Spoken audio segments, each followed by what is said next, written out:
Hey guys, it's Jackson Davis here, back with another video about Prussia. This is the third video in this series about Prussia. If you haven't seen the two others, go check them out. I'll leave the link in the description.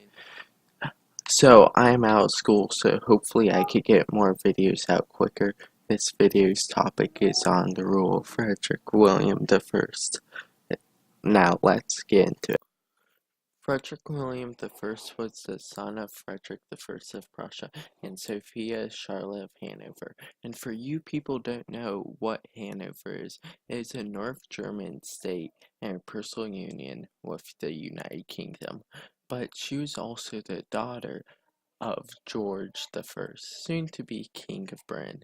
Frederick William the First grew up with his parents paying very lavishly, but unlike most aristocrats at the time, he did not embrace this extravagant lifestyle. This was shown when Frederick the First died in 1713. Frederick William the First sold most of his father's unnecessary possessions, such as jewels, horses, and furniture. Frederick William the First was frugal, short-tempered, and devoted to his Calvinist faith, self-disciplined, and lived a militaristic lifestyle. One thing that set him apart from other German kings is that he was no more likely to favor the rich over the poor. He had strict rules to make sure everyone followed their way. An example of these laws is if administrators that pull their weight and they would have 6 months without pay. And if this happened again, that admin would be fired.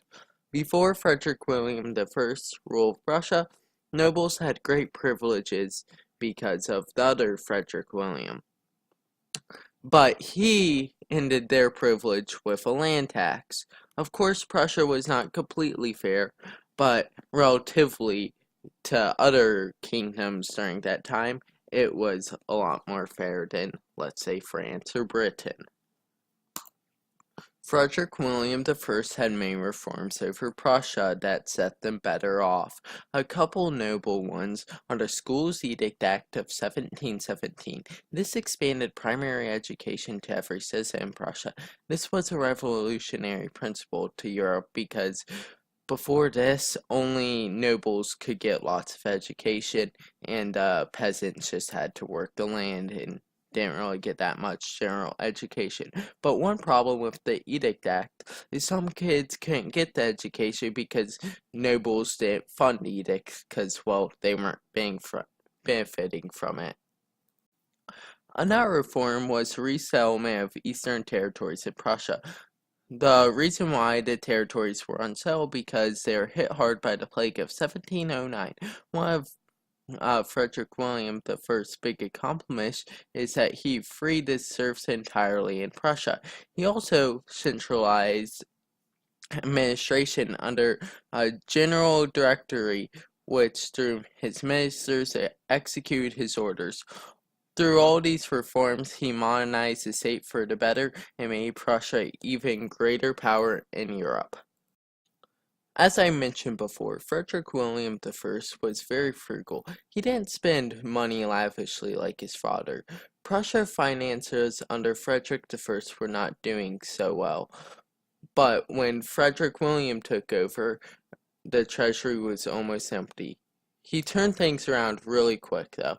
He cut the royal household spending and administrative budget by 3/5. He had all his father's administration replaced with admins that just ran reports to him, so he would make all the important decisions himself. He didn't really trust anyone. This shows when he fired 2/3 of the officials in his royal court. Another financial achievement of his is that he created a General Finance Directory in 1723. This directory was created to handle civil revenues. He was a great economic leader. He had built up a great economic power that could support a huge military, and he planned to invest in the military. Now let's get on to why he was called the Soldier King. There's more that Frederick William the First did then boost the economic power of Prussia. There's a reason why he was called a soldier king after all. He implemented the canton system, which was new training regimes and tactics that these were all huge advancement in the Prussian military. He had the bayonet improved from the cheap wood to more commonly used iron. The iron improvement allowed faster rate of fire and faster charging after firing. Frederick William the First army was well disciplined because of the quality of officers. A lot of these officers earned their ranking from merit, not status.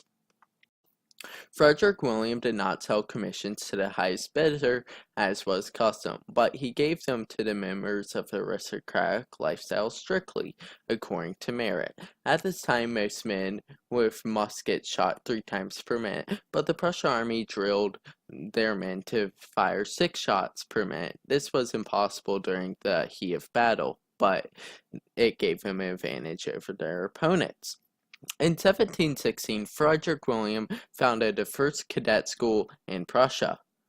During his reign, 1/9 of the Prussian population was a soldier. This made Prussia the 4th largest military in Europe. This system was remarkably efficient and made Prussia more powerful than other countries like Austria, while going off of military strength. One weakness of Frederick William the First was he was not the best at foreign relations.